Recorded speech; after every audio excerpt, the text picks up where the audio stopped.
Masih diberi kesempatan oleh Allah Subhanahu wa taala bersama-sama berkumpul, bermunajah, bersolawat kepada Nabi kita Muhammad sallallahu alaihi wasallam. Bersama-sama kita berusaha membersihkan hati kita, bersama-sama kita berriyadhah untuk menekan hawa nafsu yang ada di jiwa kita agar supaya layak kita mendapatkan cintanya Allah Subhanahu wa taala. Dan alhamdulillah tidak berapa lama lagi kita akan memasuki bulan Ramadan, bulan yang dimuliakan oleh Allah Subhanahu wa taala, bulan yang di dalamnya banyak sekali keistimewaan khusus untuk umatnya Nabi kita Muhammad sallallahu alaihi wasallam. Kalau puasanya itu sudah ada sejak zaman sebelum Nabi diangkat menjadi Rasul. Para nabi-nabi terdahulu itu sudah diperintahkan untuk berpuasa. Akan tetapi bulan Ramadan dengan keistimewaannya khusus diberikan kepada Nabi kita Muhammad SAW. Dan ini kemuliaan yang luar biasa dan juga keuntungan yang sangat besar bagi kita umatnya kalau kita betul-betul menjalankan kesempatan tersebut atau mengambil kesempatan tersebut dengan sempurna dan tidak ada kekurangan apapun. Akan tetapi kalau kita melewati bulan Ramadan tersebut tanpa ada hasil baik ukhrawiyah maupun dunyawiyah, maka kita termasuk orang yang sangat rugi. Karena ketika kita masuk di bulan Ramadan, Nabi kita Muhammad SAW bersabda, kalau masuk bulan Ramadan maka sulsilati syayati, setan itu terbelenggu sampai akhir, sampai selesai Ramadan untuk menghambat bulan Ramadan. Nah, kalau kita masih tergoda dengan hawa, nah kan musuh kita kan sudah berkurang. Musuh kita ini hawa sama setan. Kita sudah berkurang musuhnya, ternyata kita tidak memanfaatkan bulan Ramadan dengan sebaik-baiknya. Ibarat kata kita diberi kesempatan oleh Allah untuk mengambil bonus sebanyak-banyaknya untuk bekal akhirat yang selamanya. Akan tetapi kita lewatkan begitu saja bulan Ramadan tanpa mengambil apapun, atau mengambil cuma sedikit, atau mengambil dengan cara yang salah, hingga tidak berhasil kita ambil. Perlu kita ingat bahwa kita hidup di dunia ini dari mamar. Dunia ini dari mamar, bukan dari magar. Apa dari mamar? Rumah lewat saja, tempat singgah, atau kalau bahasa berkendara sekarang rest area, hanya tempat istirahat. Nah, tapi tempat tinggal kita yang tetap yaumul qiyamah. Di dunia kita hidup tidak akan pernah selamanya. Tidak akan pernah orang itu hidup selama dunia, mustahil. Tapi pasti dia akan hidup nanti di yaumil qiyamah selamanya. Nah, kehidupan yang selamanya membutuhkan bekal juga, sama dengan kehidupan yang sementara. Kita sementara ini, di dunia yang sementara ini kita butuh bekal. Dan Allah sudah membuka pintu rezeki yang hawas demikian banyak untuk bekal kita. Tapi kehidupan di akhirat juga butuh bekal. Nah, bekal untuk kehidupan yang selamanya, logikanya otomatis harusnya lebih banyak daripada bekal kehidupan yang sementara. Tapi ternyata banyak di antara kita atau kita sendiri malah lebih sibuk dengan memikirkan bekal sementara daripada bekal yang di kehidupan selamanya. Hingga kita sibuk dengan kehidupan dunia ini, dan kita mengejar dunia ini, dan kita seolah merasa hidup kita selamanya di dunia. Karena tidak akan pernah ada orang yang selamanya hidup di dunia. Ya. Nah, kemudian bagaimana caranya supaya kita bisa mendapatkan maksimal bonus-bonus di Ramadan? Antara lain, lakukanlah kewajiban dengan persyaratan sahnya, syurutus sihah. Karena setiap ibadah itu ada 3 kategori. Kalau ibadah sunnah ada 2. Kalau ibadah wajib ada 3 kategori persyaratan. Yang pertama, syarat wajibnya ibadah. Itu kalau ibadah wajib. Yang kedua, syarat sahnya ibadah. Ini dua, ini zahir. Ini zahir aja, jasmani. Yang ketiga yang banyak dilupakan oleh orang, syurut gabul ibadah. Ini batin. Ini batin. Dan orang banyak melupakan ini. Amalan sunnah dua, syarat sah dan syarat diterima. Kita zikir pasti ada syarat sahnya zikir dan ada syarat diterimanya zikir. Orang bisa asal zikir sebanyak apapun tapi tidak sah. Ada orang yang sah zikirnya tapi tidak diterima, ada juga. Jadi semuanya kita harus betul-betul menyempurnakan zahiran wa batinan. Ketika masuk di Ramadan, amal ibadah kita jangan sampai ibadah itu sia-sia dengan kita menghilangkan kesahannya. Jangan sampai juga ibadah kita sia-sia dengan kita menghilangkan syarat diterimanya. Nah, kemudian salah satu dari syarat diterima di dalam Ramadan, puasanya. Ini masalah puasa. Di samping kita secara zahir menahan lapar dan haus mulai pagi sampai mulai subuh sampai maghrib. Dan ini ada beberapa hal yang mungkin saya perlu saya sampaikan masalah ini karena banyak orang yang salah kaprah, yaitu mereka tidak menghentikan sahurnya sebelum mulai adzan. Jadi menunggu adzan. Yang ashabul hisab nunggu, tahu ashabul hisab nggak? Ashabul hisab tahu kan? Yang ashabul hisab habis makan, ngopi, minum segala masih sampai nunggu apa? Nunggu mau adzan. Ini bahaya nih. Bahayanya apa? Fajar itu tidak, maksudnya begini. Fajar itu menjadi penentu mulainya kita puasa. Adzan itu tidak akan dimulai sebelum masuk fajar. Jadi kalau fajar itu berarti adzan itu apakah harus langsung begitu fajar langsung adzan? Enggak, begitu masuk waktu langsung adzan. Nah, kalau kita lihat di tanggalan-tanggalan itu ada waktu-waktu waktu falak gitu ya, waktu-waktu jam-jam sholat atau segala macam. Biasanya kalau di Indonesia di kalangan Ahlus Sunnah wal Jamaah itu memakai menara kudus, karena ulama-ulama menara kudus itu sejak zaman dahulu sudah terkenal dengan ahli falak. Itu mereka dengan ikhtiar karena waroknya beliau-beliau tersebut selalu menambah dengan 3 menit setelah masuk waktu. Ya, berarti adzan tidak akan dilangsungkan kecuali telah masuk waktu, dan kalau mengikuti jam tersebut maka telah masuk waktu selama 3 menit atau lebih. Nah, kalau kita mepet sampai itu maka puasa kita batal. Tapi tetap wajib imsak, tetap dalam keadaan berpuasa, tidak boleh makan minum sampai maghrib, dan wajib qadha nanti setelah Ramadan. Nah, kemudian maghrib juga begitu. Ada maghrib ketika matahari belum tenggelam, masih tenggelam separuh atau seperempat, maghrib adzan. Ada yang penuh matahari tenggelamnya baru mulai adzan. Nah, ini memang ada beberapa perbedaan dalam mazhab. Kalau yang kita bermadzhabkan Syafi'i, maka ketika matahari tenggelam penuh barulah masuk maghrib. Ada perbedaan di mana kalau nggak salah Hanafi atau Maliki, yang ketika matahari mulai tenggelam, belum tenggelam penuh sudah waktu maghrib. Nah, tergantung kita mazhabnya apa. Kalau kita mazhab Syafi'i, maka tunggulah maghrib itu dengan tenggelam matahari penuh. Kalau kita mazhabnya yang lain, Maliki atau Hambali atau Hanafi, maka ketika matahari mulai tenggelam barulah kita berbuka. Tapi biasanya orang kalau buka itu kan kepingin cepat ya. Pokoknya adzan yang mana yang cepat. Kalau perlu di sini kan Jakarta sama di mana, di Malang, Jawa Timur, adzan maghribnya lebih dulu Jawa Timur. Kan waktunya kan begini kan, adzannya lebih dulu Jawa Timur karena tenggelam matahari lebih dulu di Jawa Timur. Kalau nggak salah terpaut 7 menit kalau nggak salah. Kalau nggak salah 7 menitan. Sampai kita mendengarkan atau nyetel adzannya adzan Jawa Timur. Kenapa? Kepingin cepat-cepat buka puasa. Bagaimana hukumnya ya? Batal dong.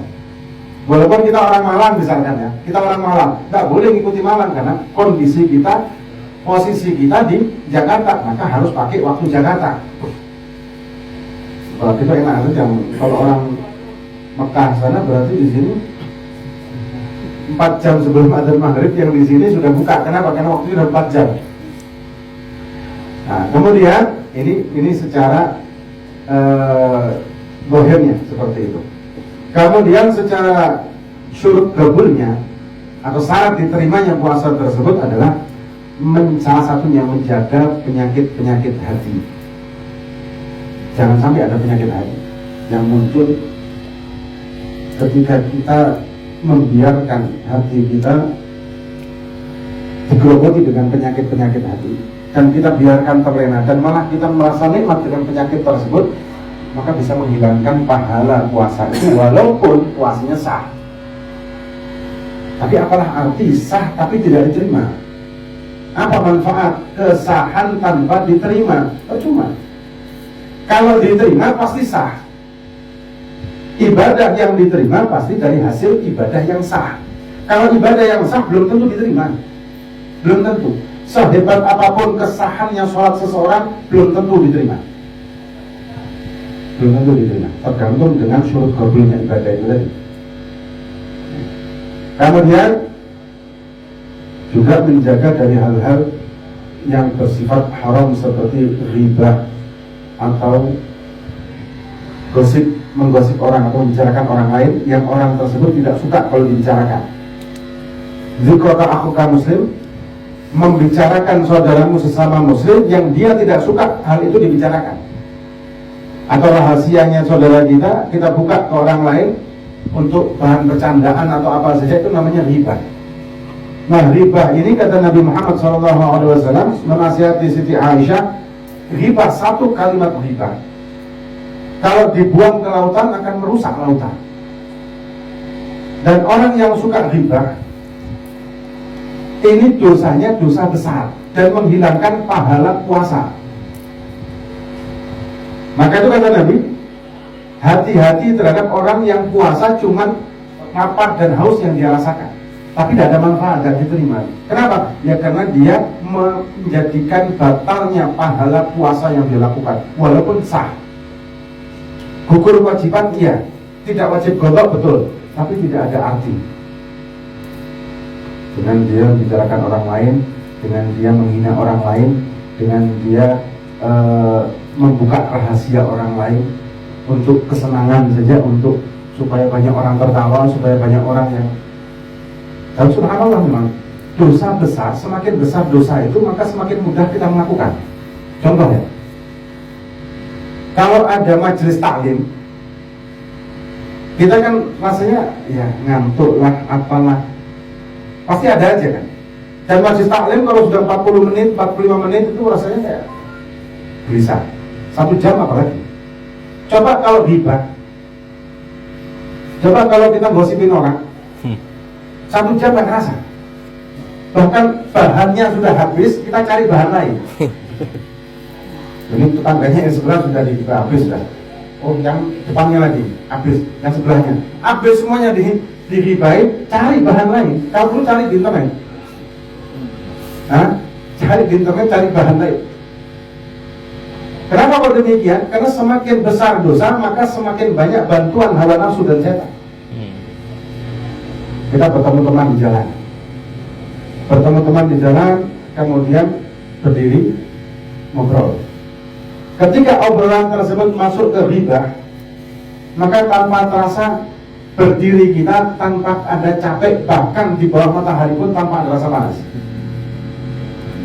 Tapi ketika berdiri kita tersebut untuk silaturahmi, berdiri kita tersebut untuk saling menasihati, berdiri kita tersebut untuk saling mengingatkan kepada Allah, saya cuma duduk, tapi capek, ini panas kan, alasan banyak. Tapi kalau berbuat kemaksiatan, semakin besar kemaksiatan dosanya itu, maka semakin mudah kita melakukan.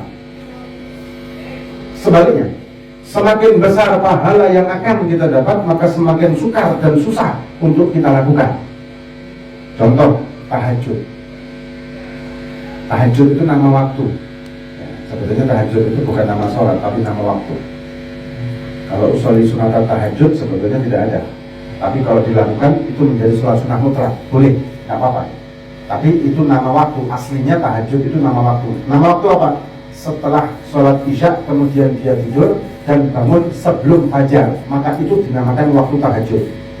Tapi kalau dia tidak tidur sama sekali atau begadang dan dia melakukan ibadah pada malam hari, dinamakan qiyamul lail, menghidupkan malam.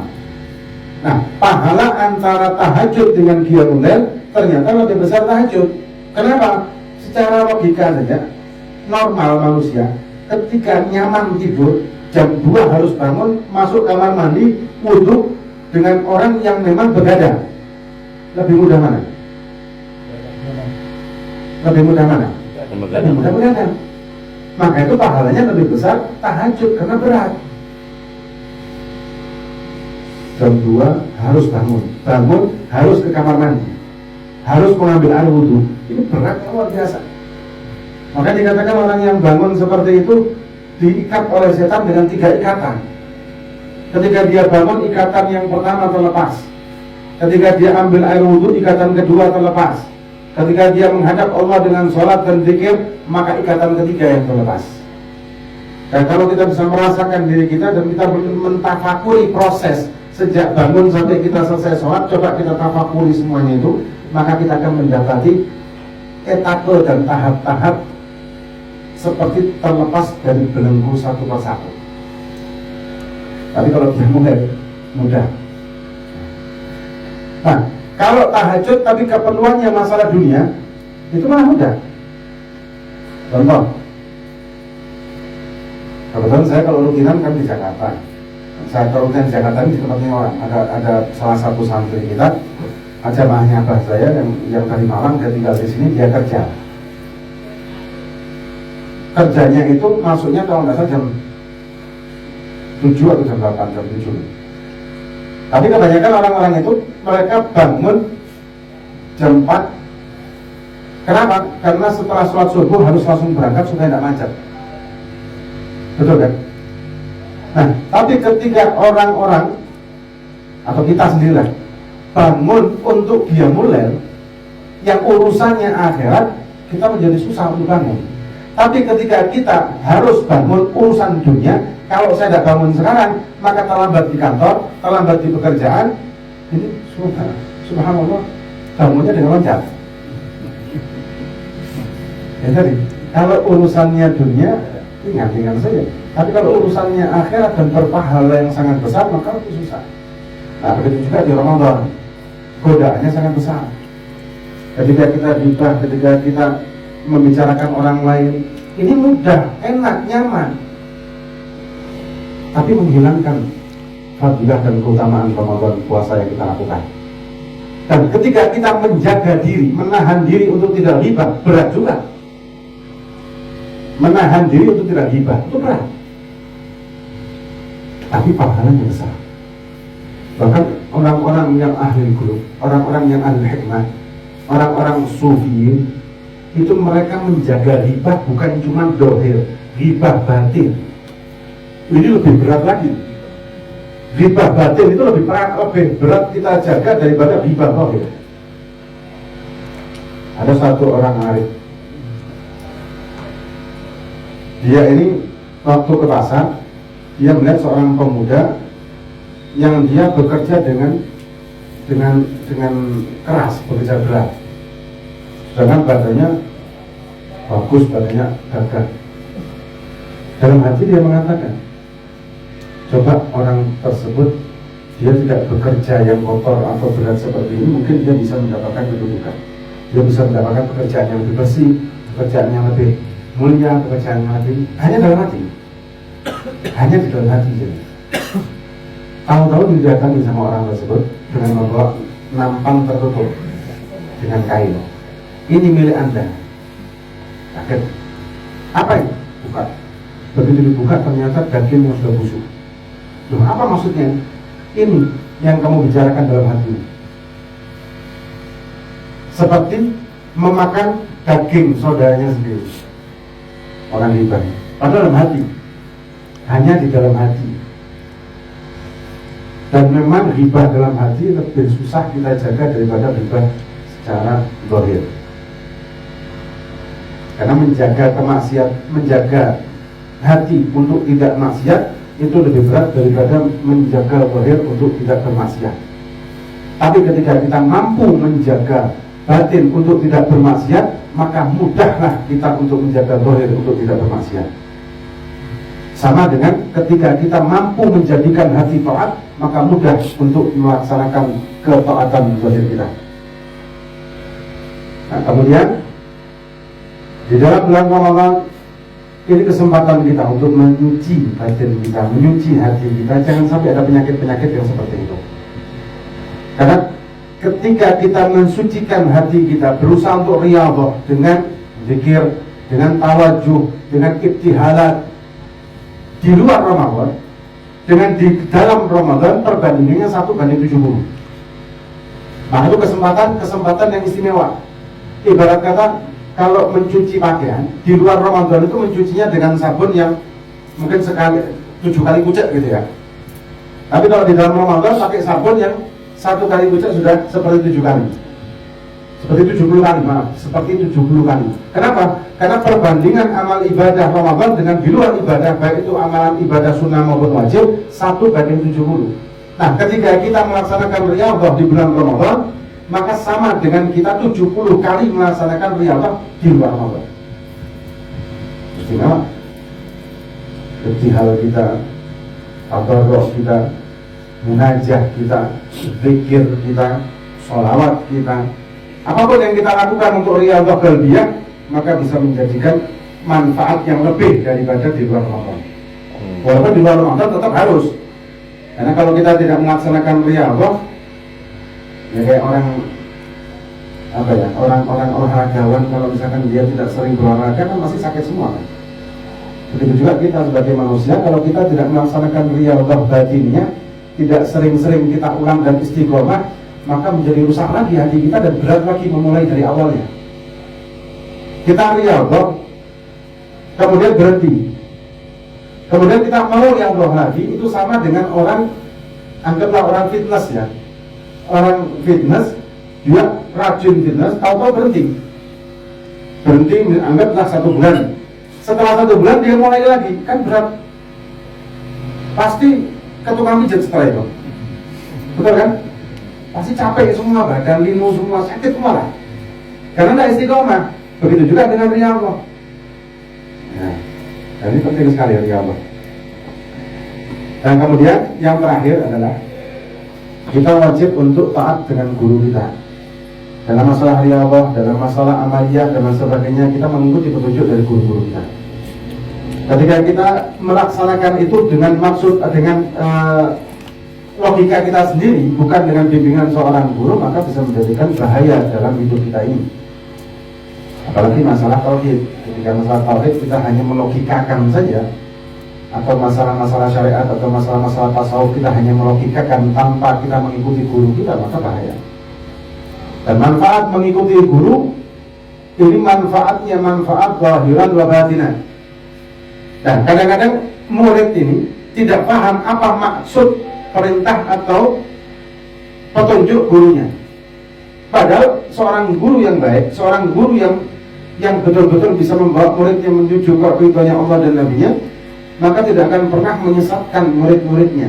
Pasti akan membawa muridnya bersama dia untuk menuju ke ridhonya Allah. Karena dia sendiri berjalan menuju ridhonya Allah, maka dia akan mengajak siapapun yang mau diajak untuk menuju ke ridhonya Allah. Nah, kalau kita menyimpang dari itu dan kita membuat pola pikir sendiri, atau kita menganalisa sendiri tanpa bimbingan guru kita, ya kita malah berbelok dari jalan yang benar. Malah kita akan menyimpang dari jalan tersebut. Nah, untuk kita hindari, ada satu cerita tentang masalah ini, tentang masalah kita nurut sama guru kita. Ada Syekh Sa'ad Ba'ashan, beliau pengarang kitab Busyul Karim, orang alim, alamah dan wali bin awliya di Kota Aden. Bahkan pernah makamnya itu dibom. Waktu perang itu makamnya dibom, tapi tidak bergerak sama sekali. Ini sekarang makamnya. Suatu saat salah satu santrinya datang kepada beliau mengeluh, "Ya Syekh Sa'ad, indi thalatha banat. Aku punya 3 anak perempuan. Jamalah, kecantikannya luar biasa. Cuma tidak ada yang melamar karena anak-anak saya tidak pernah keluar rumah. Andai kata keluar mutahajibat pakai hijab. Jadi tidak ada yang melamar. Ya tidak tahu kalau anak saya ini cantik-cantik, tidak ada yang tahu orang-orang kampung saya. Yang kedua, anak punya 3 permasalahan. Yang kedua, rumah saya ini sudah waktunya renovasi, cuma tidak ada duit. Dan yang ketiga, anak sama istri sampai sekarang belum haji. Sudah mau renovasi rumah tidak punya duit, haji juga tidak punya. Anak 3 perempuan belum ada yang melamar. Minta petunjuk ya Syekh. Sama Syekh diambilkan korek. Ahrik baitan, bakar rumahnya. Tapi ini minta saran sama Syekhnya, anaknya 3 belum nikah, rumahnya belum renovasi, kemudian belum haji sama istrinya, malah disuruh sama gurunya bakar rumahmu. Kira-kira gimana kalau kita begitu itu? Hah? Wah, ini salah guru saya, kalau gitu ya. Salah guru saya. Kok suruh bakar rumah saya? Cuman orang-orang dahulu itu Masya Allah, seorang santri pada zaman dahulu ini berpegangan dengan adab ta'lim itu hebat banget. Berpegang teguh dengan adab ta'lim itu luar biasa. Sam'an wa ta'atan. Berangkat dia pulang ke rumah tanpa ngasih tahu keluarganya, ambil sekam, bakar, lemparkan ke atas rumahnya. Kebakaran rame. Terlihat orang-orang kampung semua rame, keluar semua. Nah, di dalam rumah itu istrinya, anak-anaknya ada di situ. Ketika melihat kebakaran langsung berhamburan keluar. Ketika berhamburan keluar, namanya panik, lupa tidak pakai cadar, hijabnya tidak dipakai. Begitu keluar, orang kampung melihat, loh, anaknya siapa ini? Kok cantik banget? Ini anaknya siapa? Anak saya. Sudah, anak ambil mantu yang ini. Satu lagi datang. Ini anakmu? Iya. Terus anak ambil mantu buat anak saya, rumahmu saya bangun. Satu lagi datang. Ini anak minta, ente punya anak nikahkan buat anak punya anak, dan ente sama istri ente anak haji. Sudah dapat rumah baru, bisa haji, 3-3-nya dinikahi orang. Gara-gara menurut sama gurunya. Dan banyak sekali sebetulnya kisah-kisah taat sama guru, sam'an wa ta'atan sama syekhnya, dan dia mendapatkan keuntungan yang luar biasa. Karena pada zaman sekarang ini banyak santri yang ketika gurunya memberikan petuah, memberikan saran, memberikan petunjuk tentang masalah diniyah ya, itu malah dia melogikakan sendiri dan dia mengambil jalan sendiri. Akhirnya malah dolla wa adol, sang santrinya yang dolla wa adol, sesat dan menyesatkan. Itu penting sekali. Dalam hal riyadhah pun demikian. Kita tidak bisa riyadhah sendiri. Kita harus riyadhah dengan bimbingan. Ketika kita riyadhah sendiri sama kayak orang fitness lah. Ada yang tanya sama saya, gimana kalau misalkan kita riyadhah sendiri? Ya, sama dengan itu diberi kesempatan.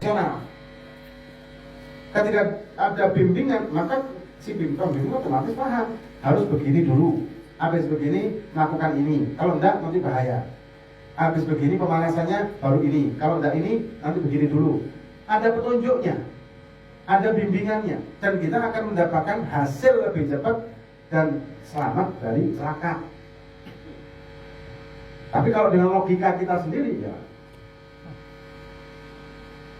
atau kita melihat dari buku misalkan tanpa bimbingan, ini juga keliru. Kenapa? Yang di buku itu kan setiap orang kan beda-beda, karakternya beda, kekuatan fisiknya beda. Begitu juga masalah riyadhah dalam masalah tasawuf. Ketika kita berriyadhah dalam masalah tasawuf, setiap orang punya hati yang beda. Kekuatan hati ini tidak akan yang sama, tidak akan ada yang sama. Termasuk kekuatan dzauq. Dzauqnya orang pasti berbeda-beda, tidak akan sama. Nah, syekh kita kan tahu ini dzauqnya orang ini begini, maka kasih ini. Yang ini begini, belum waktunya itu. Waktunya yang ini dulu. Kalau kita langsung mempelajari dalam manual, kalau bahasanya ya, manual. Kita melihat atau di YouTube kita melihat cara olahraga itu seperti ini, kan bisa-bisa tidak sama dengan dengan kondisi kita, dengan spesifikasi badan kita sendiri kan tidak sama. Bisa-bisa malah tidak mendapatkan hasil, malah mudarat ngayang. Maka itu kalau kita tidak mendapatkan bimbingan dalam apapun, berbahaya. Dan kalau kita menyimpang dari bimbingan tersebut atau berinisiatif sendiri yang di luar jalur, maka juga berbahaya. Nah, ini yang bisa saya sampaikan. Mohon maaf sebelumnya. Dan ini juga menjelang Ramadan, saya mohon maaf yang sebanyak-banyaknya kalau selama di sini ada kata-kata yang tidak berkenan, ada kata-kata yang salah. Mohon kami dimaafkan dan moga-moga kita masuk ke bulan Ramadan dengan keadaan sehat, afiat, Amin. bisa melaksanakan ibadah puasa dengan sempurna. Amin. Dan moga-moga ibadah puasa kita diterima oleh Allah Subhanahu wa Ta'ala dan batin, dan kita mendapatkan manfaat di bulan Ramadan dengan kesempurnaan, dan moga-moga kita ditakdirkan oleh Allah Subhanahu wa Ta'ala mendapatkan Lailatul Qadar dengan keadaan yang baik, dengan keadaan amal soleh, dengan keadaan yang diridhai oleh Allah dan juga Nabi kita Muhammad Sallallahu Alaihi Wasallam. Dan moga-moga kita nanti bersama guru-guru kita akan dibimbing masuk ke dalam rombongan Nabi kita Muhammad Amin ya Allah. Dan moga-moga kita diakui oleh Nabi sebagai umatnya zahir dan batin dan dunia dan akhirat. Amin. Assalamualaikum warahmatullahi wabarakatuh.